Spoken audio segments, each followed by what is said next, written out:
Lee Day wiped the sweat from his forehead as he crawled through the narrow maintenance tunnel. The air was hot and thick down here in the lower levels of the space station Harmony.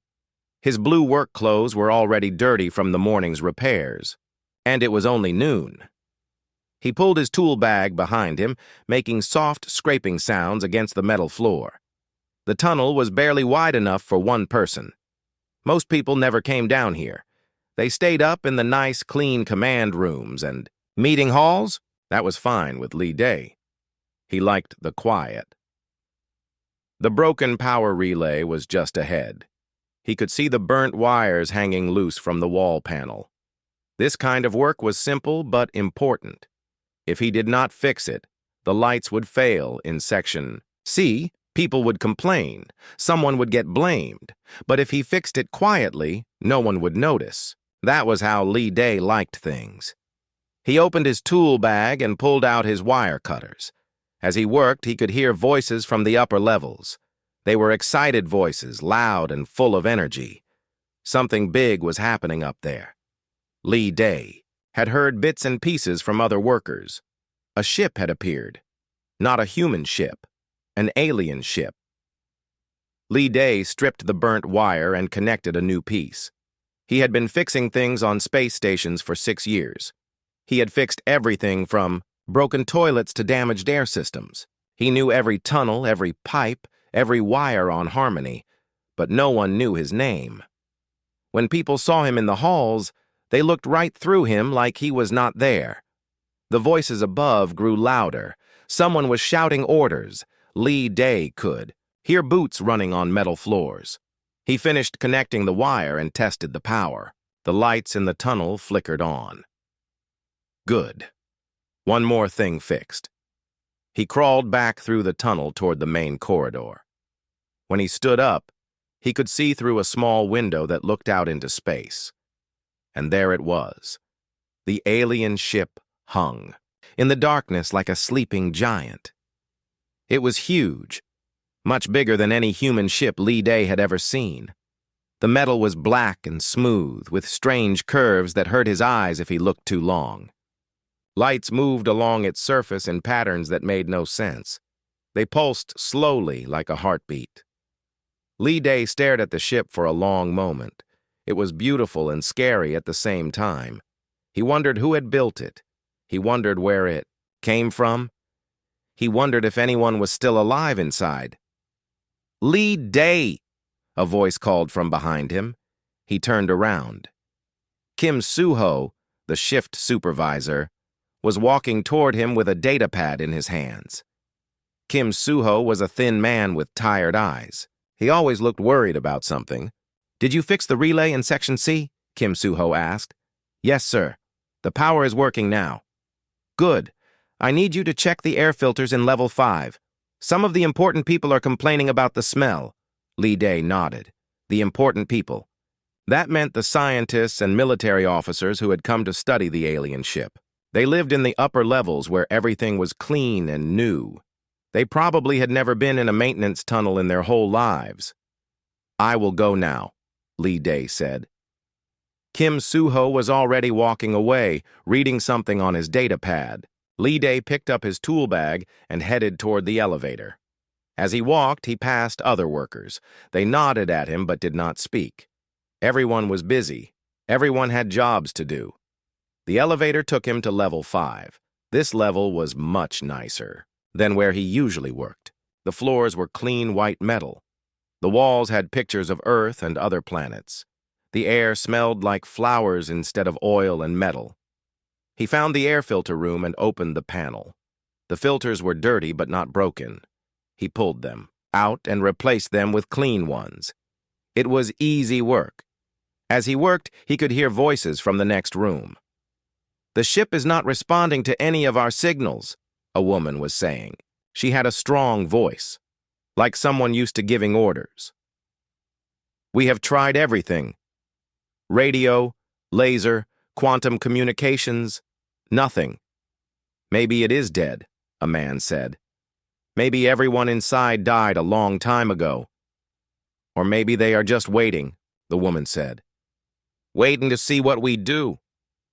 Lee Day finished replacing the filters and closed the panel. He did not mean to listen, but the voices were loud. He started to leave, but then he heard his name. "Who is that worker who keeps walking? Past the windows?" the man asked. "The one in the blue clothes." "I do not know. One of the maintenance people, I think." "Why?" "Every time he walks by, the lights on the alien ship get brighter." Lee Day stopped walking. That was not possible. He was just a maintenance worker. Ships did not react to him. "You are imagining things," the woman said. "The ship's lights change all the time. There is no pattern." "Maybe. But I have been watching for 3 hours. Every time that worker goes past the window, the lights pulse faster." Lee Day felt strange. His hands were shaking a little. He looked through the nearest window at the alien ship. It looked the same as before. Dark metal, moving lights, floating in space like a sleeping animal. He walked to the next window. The ship was still there, still the same. But as he watched, the lights along its side pulsed once, twice, 3 times. Bright blue light that faded to nothing. Lee Day blinked. Maybe it was just a coincidence. Maybe the ship did that all the time. He walked to the elevator and pressed the button for his own level. As the elevator went down, he thought about what the man had said. It was crazy. Ships did not react to people walking by windows, especially not to maintenance workers that nobody noticed. The elevator stopped at level 2. Lee Day stepped out and walked toward his small room. Other workers were in the hall, talking about the alien ship. Everyone was excited. Everyone had theories about where it came from and what it wanted. "I heard it is a warship," one man said. "Big enough to destroy a whole planet." "I heard it is a treasure ship," a woman said. "Full of alien technology worth more than all the money on Earth." "I heard it is empty," another man said. "Just drifting in space like a ghost." Lee Day listened but did not join the conversation. He went to his room and sat on his bed. His room was small and plain. A bed, a desk, a chair, and a small window. Through the window, he could see part of the alien ship in the distance. He lay down and closed his eyes. Tomorrow there would be more things to fix, more tunnels to crawl through, more work that no one would notice. That was fine with him. He was good at being invisible, but as he fell asleep, he could not stop thinking about the lights on the alien ship. The way they pulsed when he walked by the window. The way they seemed to be waiting for something. In his dreams, Lee Day was floating in space. The alien ship was right in front of him, its lights dancing like living things. And somehow, he knew it was looking at him. Really looking at him. Like no one had looked at him in years. When he woke up the next morning, the first thing he did was look out his window. The alien ship was still there, and its lights were pulsing in a slow, steady rhythm that reminded him of a heartbeat. 3 days after the alien ship appeared, everything changed on Harmony Station. Lee Day was fixing a broken water pipe when the first alien ships arrived. He was lying on his back under the pipe, water dripping on his face, when the station's alarm bells started ringing. Not the emergency alarm that meant fire or air leak. This was different. This was the alien contact alarm that they had practiced, but never used. Lee Day slid out from under the pipe and wiped his face with his sleeve. Through the small window, in the maintenance room, he could see new shapes in space. 3 ships, each one different from the others. Each one bigger and stranger than any human ship. The first ship looked like a giant sword made of red metal. It moved fast and sharp through space, with fire coming from its back end. The second ship was round and silver, covered in lights that blinked in patterns. It made no sound and left no trail as it moved. The third ship was long and twisted, like a snake made of dark green metal. It seemed to bend and flow as it moved, like it was alive. Lee Day had never seen alien ships before. No human had. But he knew without being told that these were warships. They moved like hunters. They moved like they owned the space around them. He picked up his tools and headed for the elevator. All around the station, people were running and shouting. Officers in their clean uniforms rushed past him without seeing him. Scientists with their data pads hurried to their labs. Everyone was excited and scared at the same time. When Li Day reached level 5, he could see the command center through the glass doors. Admiral Park So-jin stood in the middle of the room, talking to her officers. She was a small woman with gray hair and sharp eyes. Everyone said she was the best commander in the human fleet. 3 different species, she was saying to her officers. The red ship matches descriptions of Kethvar warships from the old databases. The silver one is definitely Nexari.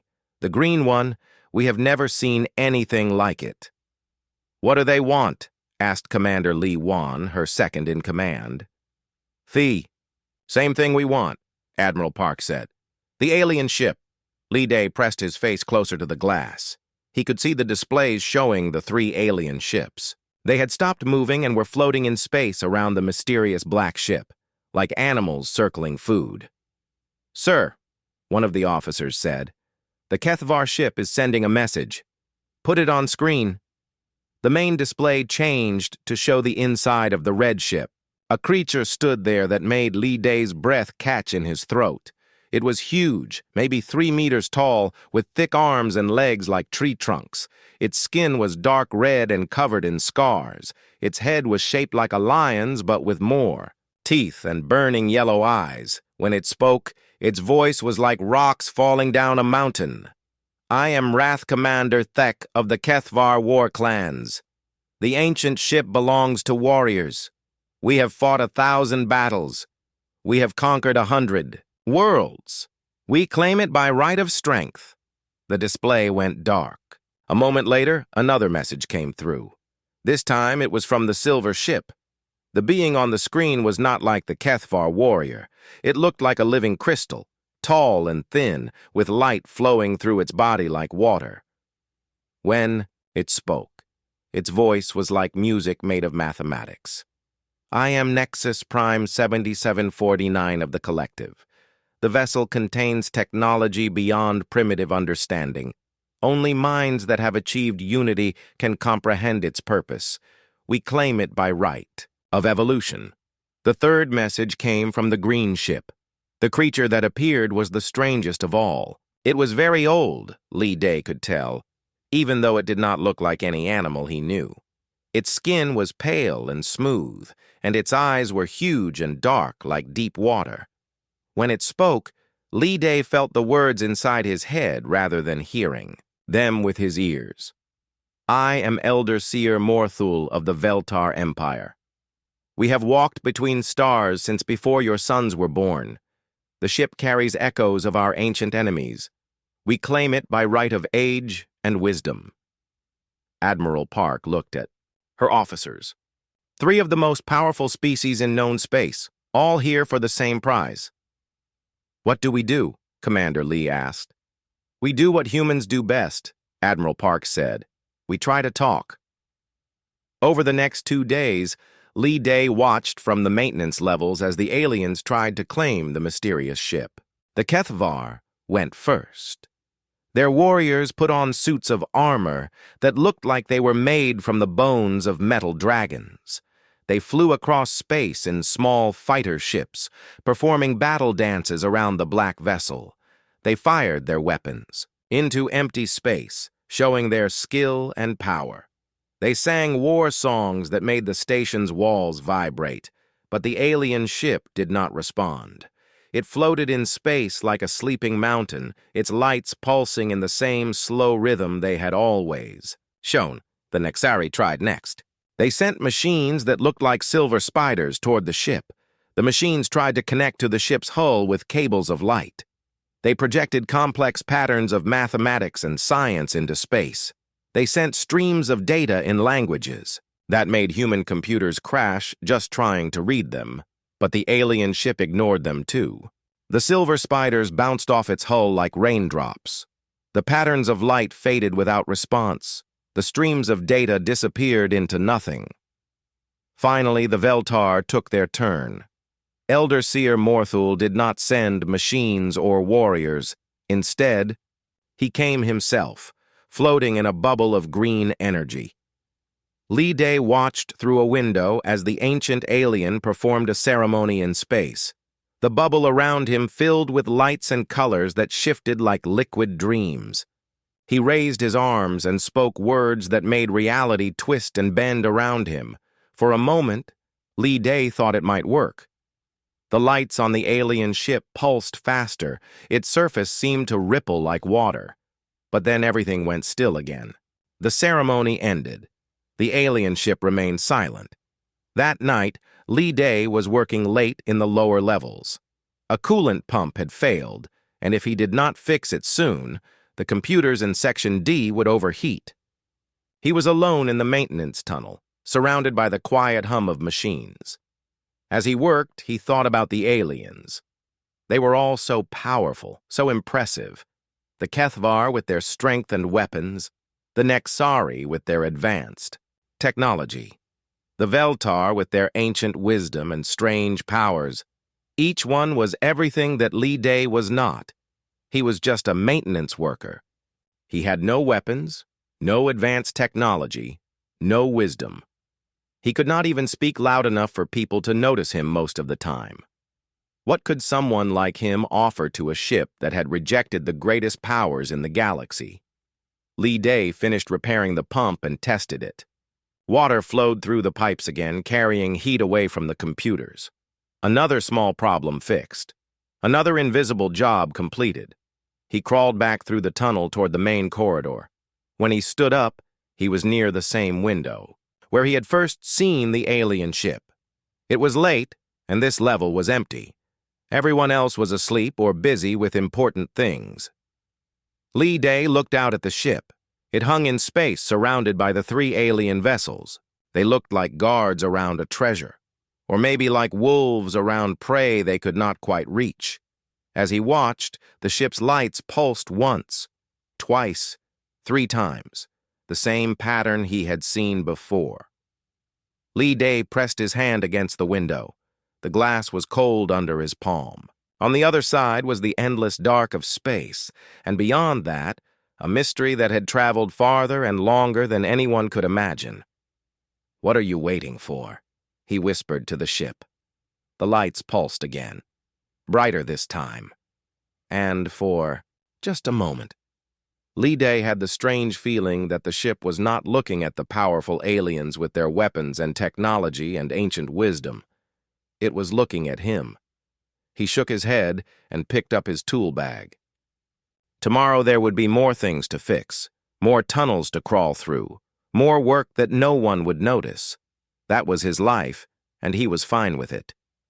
But as he walked away from the window, the alien ship's lights pulsed one more time, bright enough to cast shadows through the glass, bright enough to follow him down the hall until he disappeared around the corner.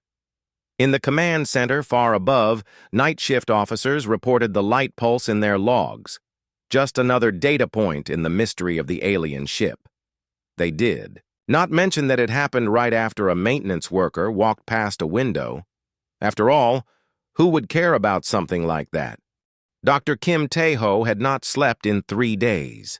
His eyes were red from staring at computer screens, and his black hair stuck up in all directions. Empty coffee cups covered his desk like small towers. But he could not stop working. The mystery of the alien ship was driving him crazy. Li Day found him in the research lab at 2 in the morning, surrounded by books and data displays. Dr. Kim was one of the few important people who had ever spoken to Li Day directly. He was young for a scientist, maybe 30 years old, and he always said please and thank you when he asked Li Day to fix something. "The air system is making noise again," Dr. Kim said, without looking up from his screen. "Can you make it quieter? I need to concentrate." Li Day nodded and opened the wall panel near Dr. Kim's desk. The air recycler was working fine, but one of the fan blades was loose. He tightened it with his screwdriver, and the humming noise stopped. "Thank you," Dr. Kim said. Then he looked at Li Day with tired eyes. Do you want to see something interesting? Lee Day was surprised. Important people did not usually show him their work, but Dr. Kim was pointing at his computer screen, so Lee Day moved closer. The screen showed pages of text in strange symbols. They looked like writing, but not like any language Lee Day had ever seen. The symbols seemed to move and shift when he was not looking directly at them. I found these in the old databases, Dr. Kim said. Records from species that disappeared thousands of years ago. Most of it is just fragments, but I found something important. He pointed to a section of text that had been translated into human. Words. Lee Day read it slowly. The eternal ship waits for the silent guardian. Not the strong who seek glory. Not the wise who seek knowledge. Not the rich who seek treasure. The ship chooses the one who serves without seeking. The one who works in shadows while others reach for light. The one forgotten by all but remembered by the ship. Lee Day stared at the words.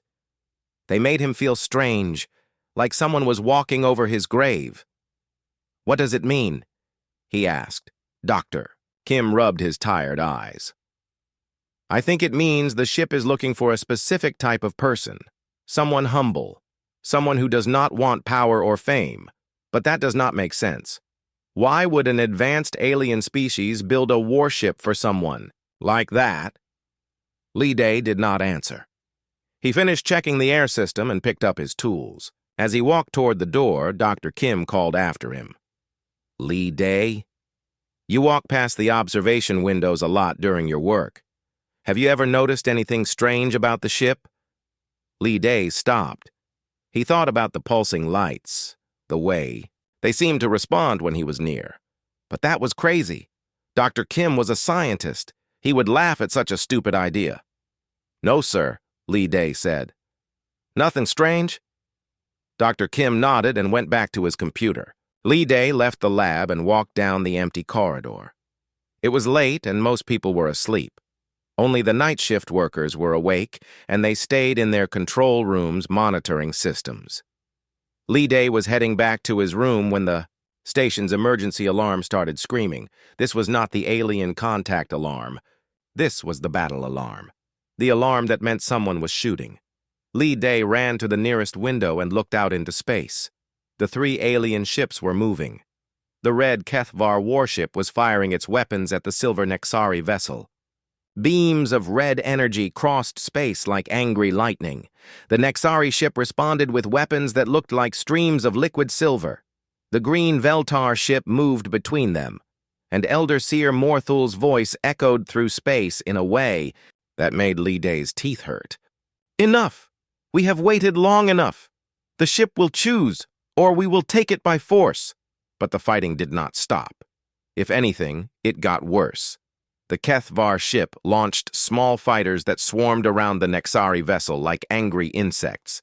The Nexari ship created a field of energy that made space itself bend and twist. The Veltar ship began to glow with green fire that hurt to look at. Lee Day pressed his face against the window.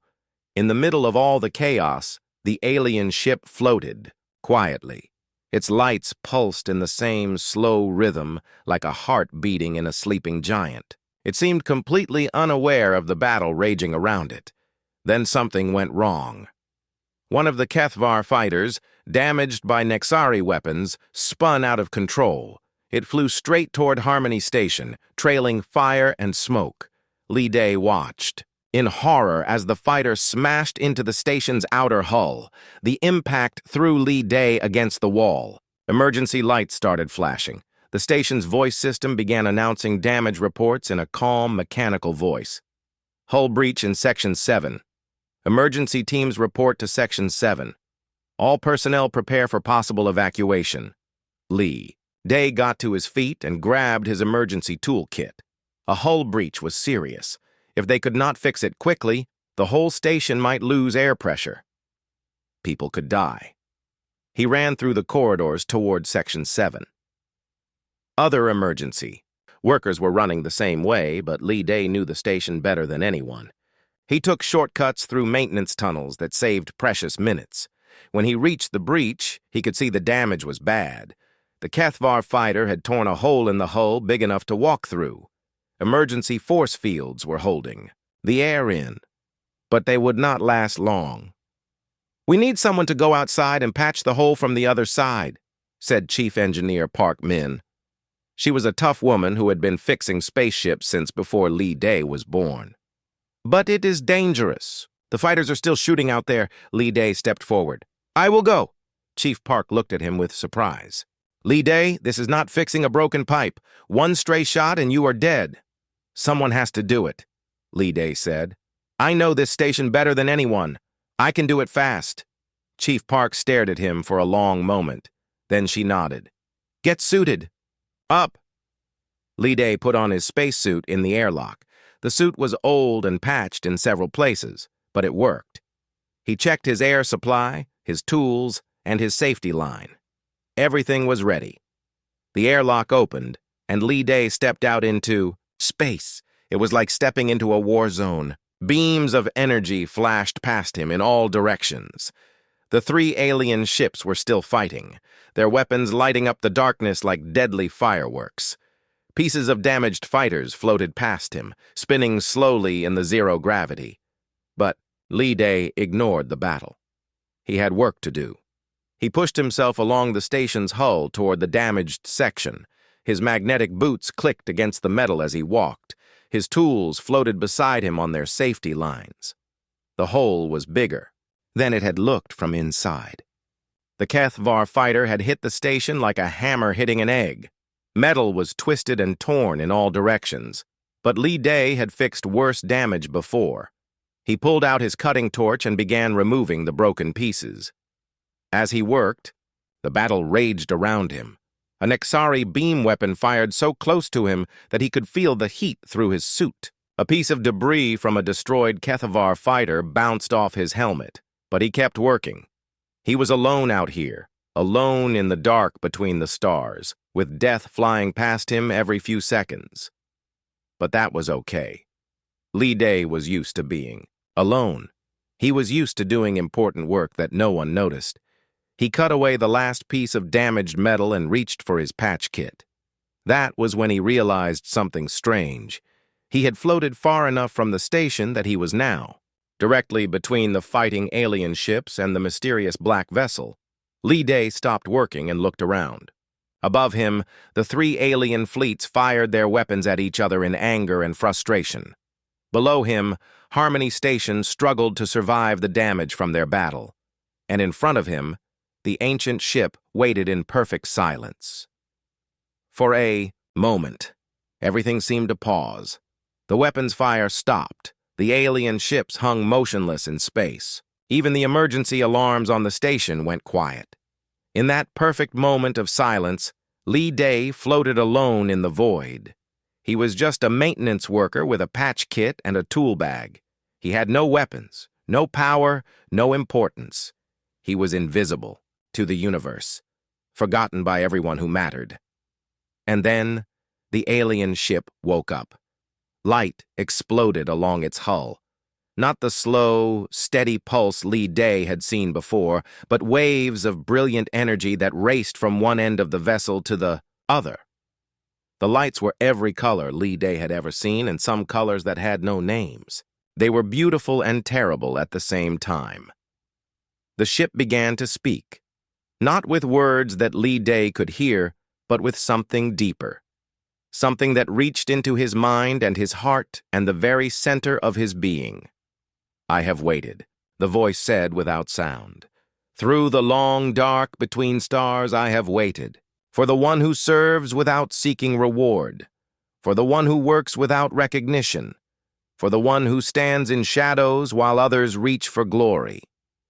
Lee Day's tools floated forgotten around him. His patch kit drifted away into space. All he could do was stare at the ship as its lights painted patterns across the darkness.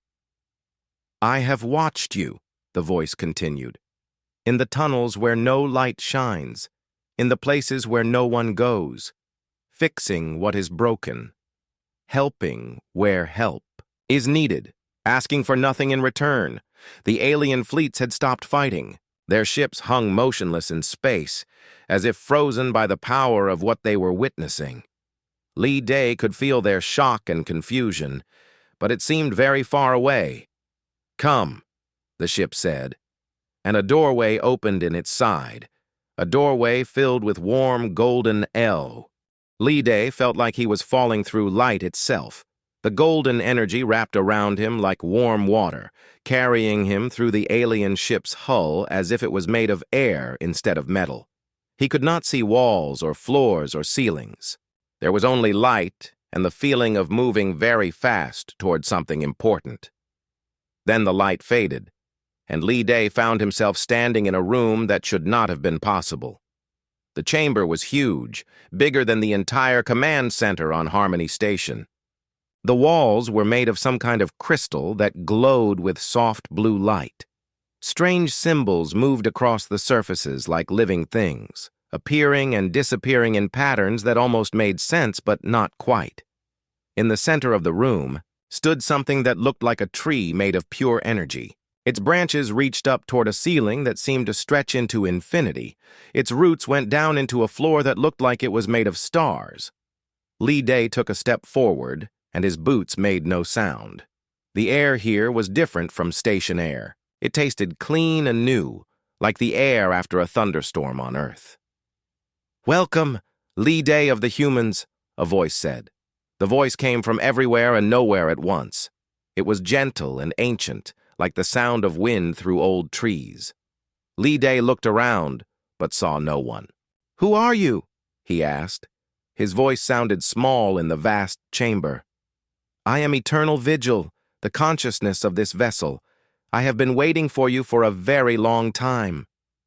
The energy tree pulsed with brighter light, and suddenly Li Day could see images forming in the crystal walls. Images of space, of planets, of species he had never seen before. "Long ago," Eternal Vigil said, "my creators, the architects, built me not as a weapon of war, but as a guardian of peace. They were a people much like yours in some ways. They loved to build and explore and learn, but they were also wise enough to know that great power requires great responsibility." The images on the walls changed. Li Day saw beautiful cities floating among the stars. He saw beings of light working together to create wonders that took his breath away. He saw the architects themselves, tall and graceful, with eyes that held the wisdom of ages. The architects achieved something that few species ever do, Eternal Vigil continued. They learned to live in perfect harmony. No war, no poverty, no hatred. They became more than physical beings. They became pure consciousness, pure thought, pure love. "What happened to them?" Li Day asked. "They transcended physical existence entirely. Before they left this reality, they built me to protect younger species who were still learning to find their way. They programmed me to seek out those who understood the true meaning of service." The images changed again. Now Li Day saw other beings, other species, other worlds.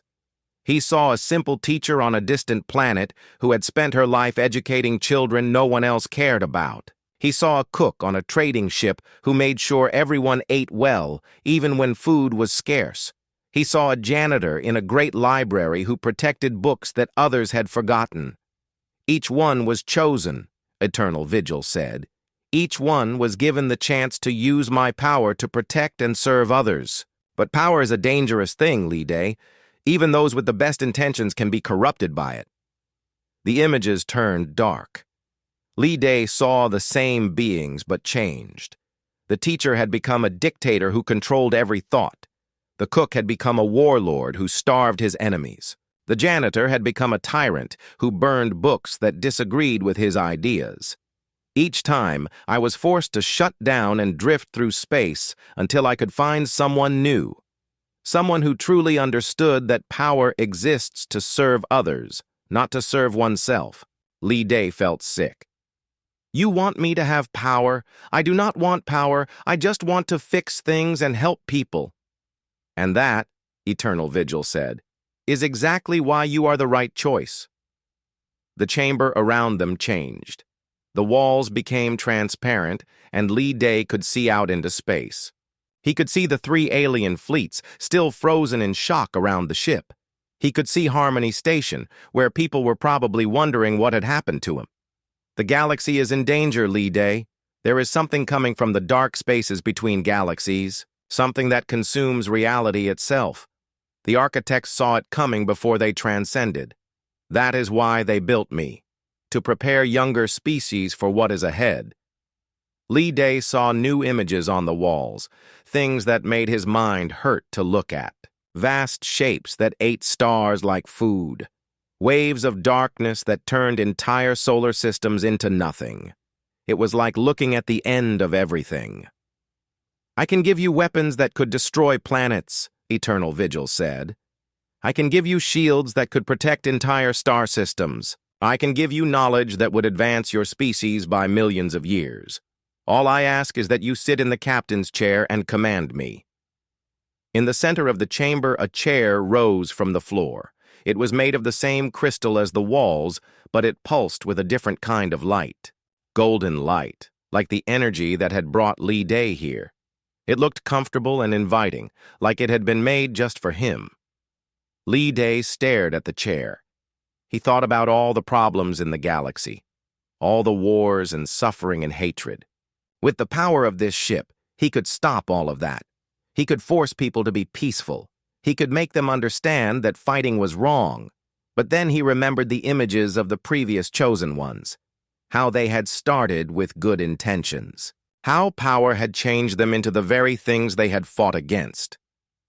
What if I say no? Lee Day asked.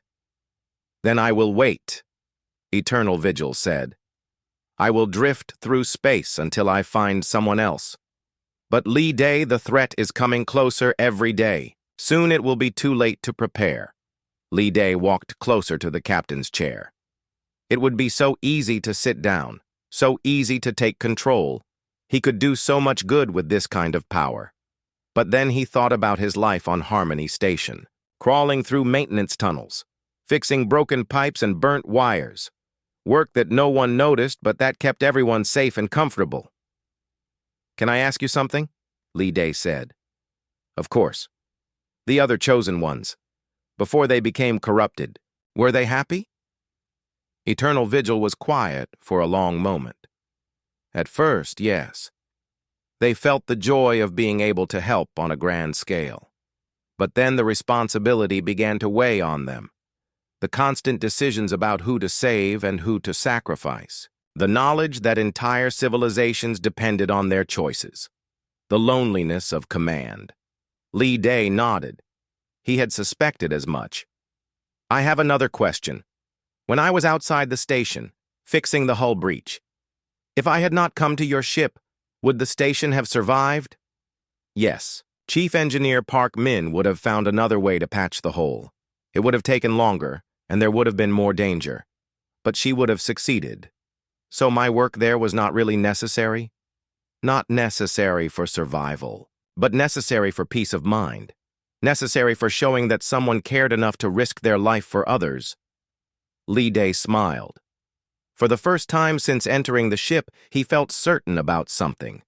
I cannot be your captain, he said. The golden light in the chamber dimmed. I understand. I will take you back to your station but I can be your maintenance worker. The light flared bright again. I do not understand.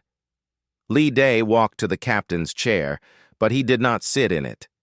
Instead, he knelt down and looked at its base.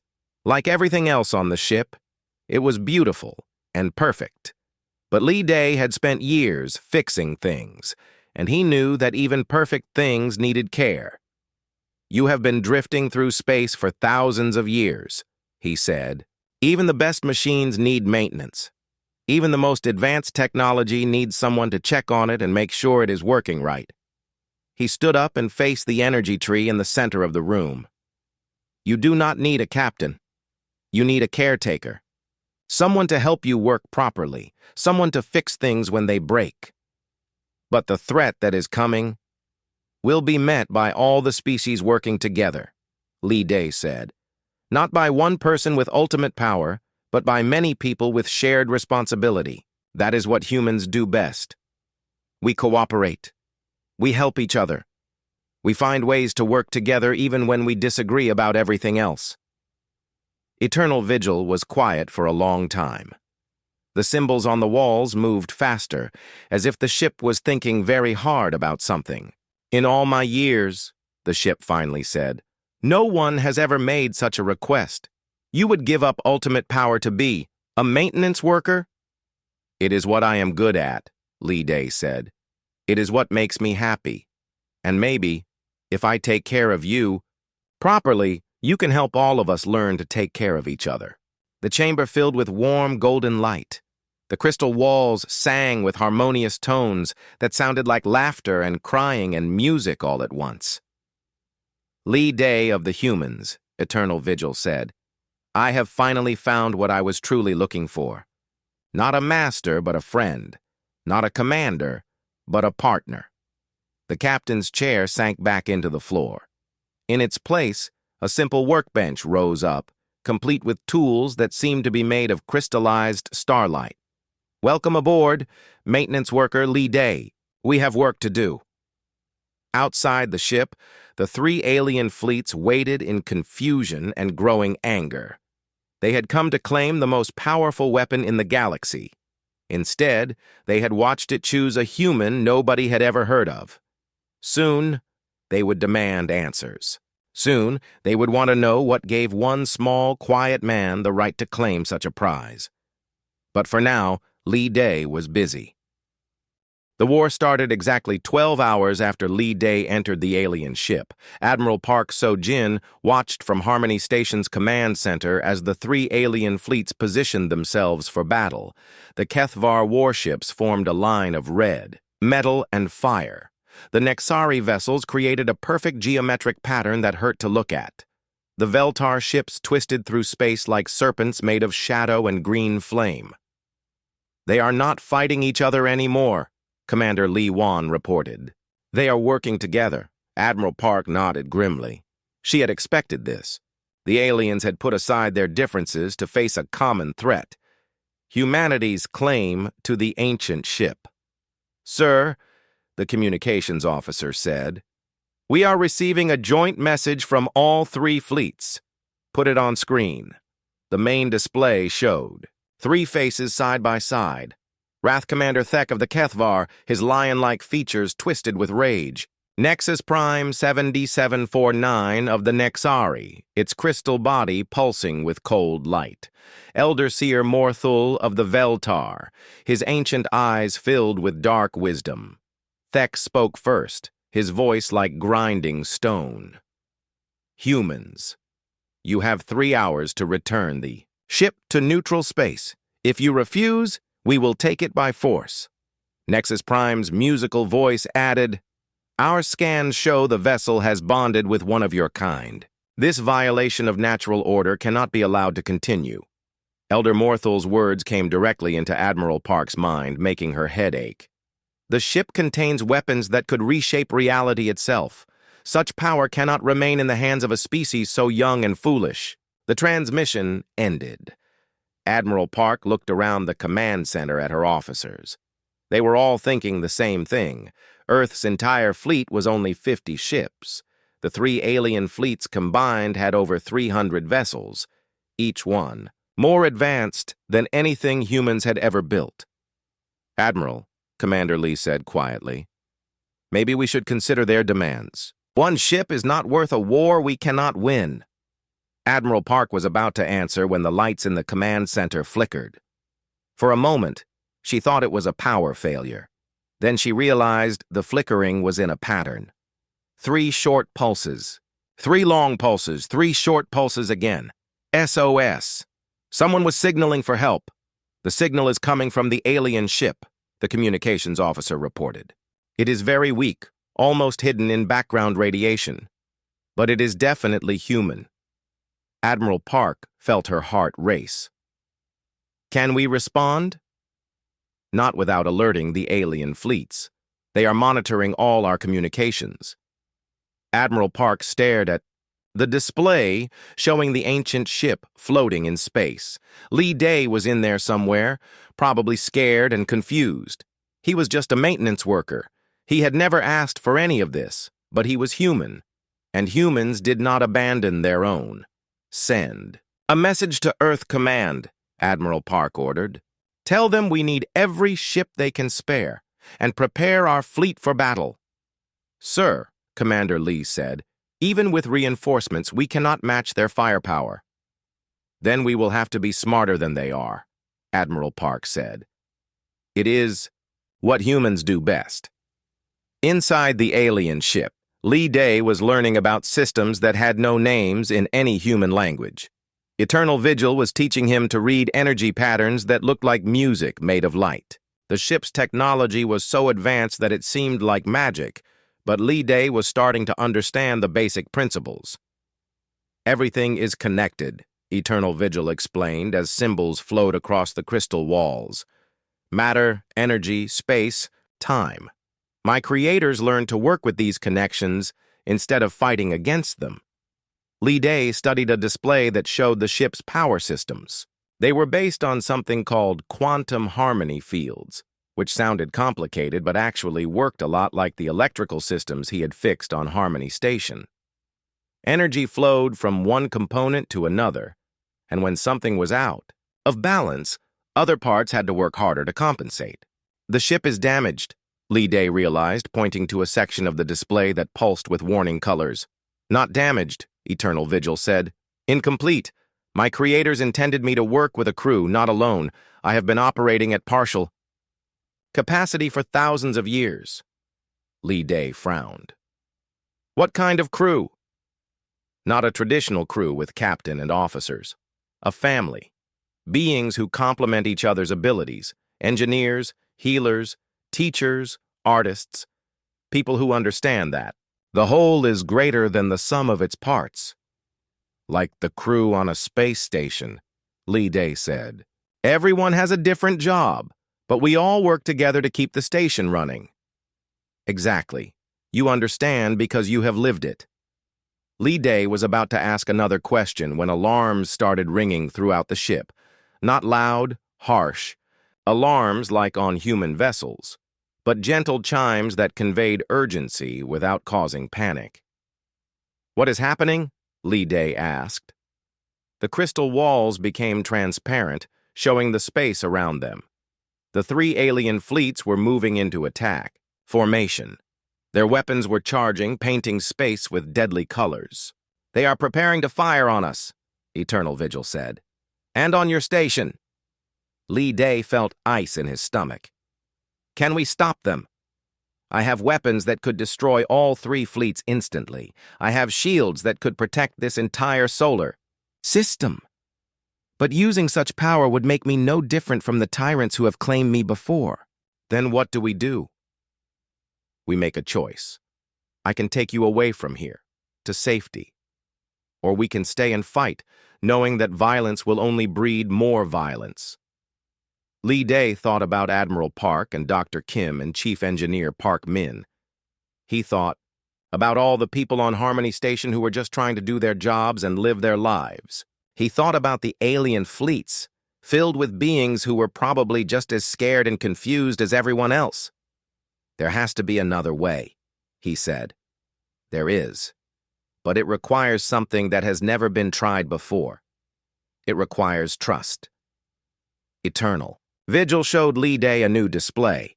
This one showed the ship's communication systems, but they were far more advanced than anything humans had built. They could reach into minds directly, translating thoughts and emotions across species barriers. I can broadcast to every ship in this system, Eternal Vigil said. I can show them what I showed you, the truth about my purpose, about the threat that is coming, about the need for cooperation instead of conquest. Will they listen? I do not know. Fear makes people do terrible things, but hope can make them do wonderful things. The question is, which emotion is stronger? Li Day looked out at the fleets preparing for war. So many ships, so many weapons, so much potential for destruction, but also so many people, each one trying to protect what they loved. "Do it," he said. "Are you certain?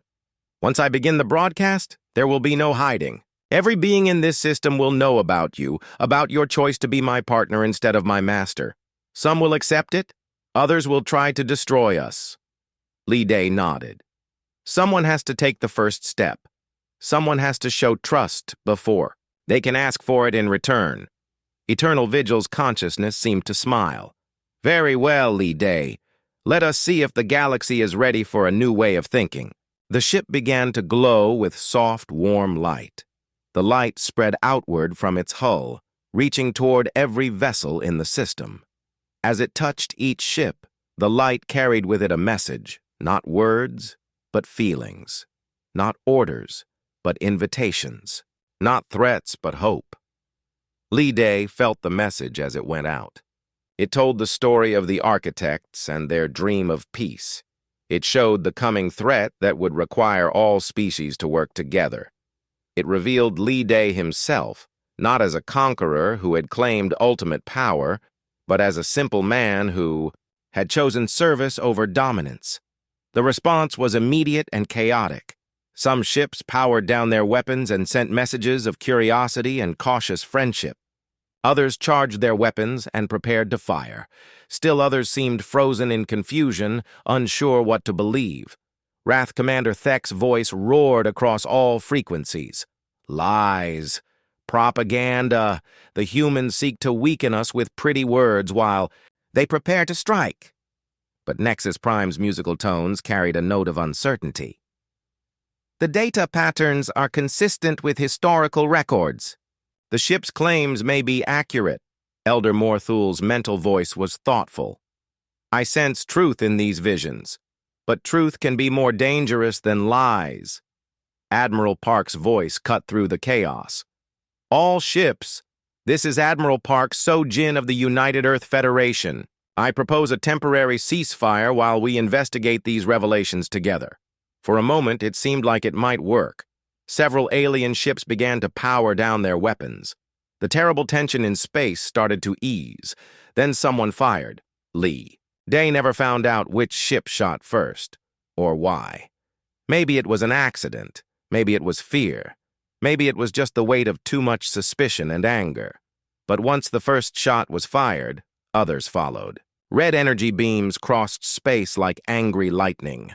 Silver projectiles moved too fast to see. Green fields of force twisted reality into impossible shapes. The war had begun, and in the middle of it all, Li Day faced the greatest test of his life. Eternal Vigil could end the battle in seconds. All Li Day had to do was ask. All he had to do was become the very thing he had refused to be. The battle raged for 23 minutes before Li Day made his choice. He watched through the ship's crystal walls as energy weapons tore through space. He saw human ships explode in flowers of fire and metal.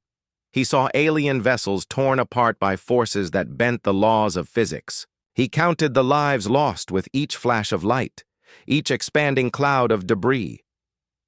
"I can stop this," Eternal Vigil said gently. "One word from you, and I will disable every weapon in this system. I will force them to listen." Li Day's hands were shaking. On the main display, he could see Harmony Station taking damage from stray weapons fire. People he knew were dying. People who had never hurt anyone were being killed because of him. "No," he whispered. "Li Day, no," he said louder. "If you force them to stop fighting, they will never choose to stop on their own. They will only wait for the next chance to try again." A Kethvar destroyer exploded less than a kilometer away. The shockwave rattled the ancient ship's hull. On another display, Li Day could see Admiral Park Sojin trying to coordinate the human fleet's retreat. Her flagship was badly damaged, atmosphere venting from its hull in white streams. "Then what do you propose?" Eternal Vigil asked. Li Day closed his eyes and thought about his life on Harmony Station. All those years crawling through maintenance tunnels, fixing things that broke, helping where help was needed, never asking for recognition, never demanding that people notice his work. But sometimes the most important repairs happened when everything else was falling apart. "Take me out there," Lee Day said. "Into the battle?" "Lee Day, you will be killed instantly." "No, take me between them, all of them. Show me to everyone." Eternal Vigil paused. "I understand, but are you certain? Once you do this, there will be no going back. Every being in this system will know who you are. You will never be invisible again." Lee Day smiled sadly. Maybe it is time to stop being invisible. The ancient ship moved through the battle like a ghost. Weapons fire passed through its hull without causing damage. Force fields parted before it like curtains. In seconds, it positioned itself in the exact center of the fighting, equidistant from all the warring fleets. Then the ship's hull became transparent. Every person on every ship could see inside the ancient vessel. They could see Lee Day standing in the crystal chamber, wearing his old blue work clothes, holding a simple tool bag in his hands. Lee Day's voice went out to every ship at once, carried by the ship's advanced communication systems. But he did not use the ship's power to force his words into their minds. He simply spoke and let them choose whether to listen. "My name is Lee Day," he said. "I am a maintenance worker. I fix broken things." The weapons fire began to slow as ship commanders ordered their crews to listen. "For 6 years, I have worked on Harmony Station. I have crawled through tunnels that no one else wanted to enter. I have repaired systems that no one else wanted to touch. I have done work that no one notices until it stops getting done." An Exari cruiser ceased firing entirely. Its captain had decided to hear what the human had to say. "I never wanted to be important. I never wanted power or fame or recognition. I just wanted to help. I wanted to fix things that were broken and make life a little better for the people around me." More ships stopped shooting. The battle was dying down, not because anyone was forcing it to stop, but because people were choosing to listen instead of fight. "This ship chose me not because I am special, but because I am ordinary. Not because I am powerful, but because I understand that real strength comes from helping others. Not because I want to rule, but because I know that the best leaders are the ones who serve." Lee Day held up his tool bag for everyone to see. "In here I have everything I need to fix a broken pipe or a damaged wire. Simple tools for simple problems. But some problems are too big for any one person to fix alone." On the displays around him, images appeared. The same images Eternal Vigil had shown him of the coming threat. The darkness between galaxies that consumed everything in its path. "There is something coming that will destroy all of us if we keep fighting each other. Humans, Kethvar, Nexari, Veltar. It does not care what we call ourselves. To this thing, we are all just food." The images showed what the architects had seen, galaxies going dark one by one. Stars being eaten like candles being blown out, entire civilizations vanishing without a trace. The architects who built this ship knew this day would come. They built it not as a weapon of war, but as a tool of cooperation. They knew that the only way to survive what is coming is to work together. Lee Day set down his tool bag and walked to the center of the chamber. "I am not asking you to follow me. I am not asking you to obey me. I am asking you to help me, to help each other, to use what time we have left to build something better instead of destroying what we already have." The battle had stopped completely now. Hundreds of ships floated in space, their weapons silent, their crews listening to a simple maintenance worker speak about hope. The ship has offered to teach us, all of us, to share the knowledge of the architects with every species that chooses, to learn. But it will only do this if we choose cooperation over conquest, if we choose to be builders instead of destroyers. Wrath Commander Thek's voice came over the communication channels. It was still rough and aggressive, but there was something different about it. "You speak pretty words, human. But words are wind. How do we know you will not use the ship's power? Against us when it suits you? Li Day smiled. Because I will not keep the ship's power at all. Gasps echoed across the communication channels from every fleet. Even Eternal Vigil seemed surprised. The ship needs a crew, Li Day continued. Not servants or soldiers, but partners. I propose that we each contribute our best people. Scientists, engineers, teachers, healers. People who understand that knowledge, shared, is knowledge multiplied. He gestured to the crystal walls around him. This ship is big enough for representatives from every species. Smart enough to teach us all, patient enough to help us learn to work together, but only if we choose to trust each other. Elder Morthul's mental voice carried across space, filled with ancient sadness and new hope. In all my years, I have never heard such a proposal. To voluntarily share ultimate power instead of hoarding it. It is either the wisest thing I have ever encountered, or the most foolish. Maybe both, Li Day admitted. But I would rather fail trying to build something good than succeed at building something terrible. The silence that followed seemed to last forever. Li Day could feel the weight of hundreds of thousands of beings, all making the same choice. Trust or fear, hope or despair, the future or the past. Admiral Park So-jin was the first to speak. The United Earth Federation accepts your proposal, Li Day. We will send our best people to learn alongside you. Nexus Prime's musical voice joined hers. The Nexari Collective finds merit in this approach. We will contribute our knowledge to the common goal. Elder Morthul's mental whisper carried the wisdom of ages. The Veltar Empire agrees. Perhaps it is time for old enemies to become new allies. All eyes turned to Wrath Commander Thek. The Kethvar were warriors by nature. Their entire culture was built on strength and conquest. For them to agree to cooperation would be the hardest choice of all. Thek's voice, when it finally came, was thoughtful. My people respect strength above all things, and I have seen true strength today. Not the strength to destroy, but the strength to build. Not the strength to take, but the strength to give. The Kethvar will send our finest warriors to learn this new way of fighting, the fight to protect instead of conquer. Li Day felt his knees go weak with relief. All around him, Eternal Vigil's systems hummed with pleasure and satisfaction. Welcome, aboard, Li Day said to all of them. We have a lot of work to do. Over the following weeks, representatives from every species came aboard the ancient ship.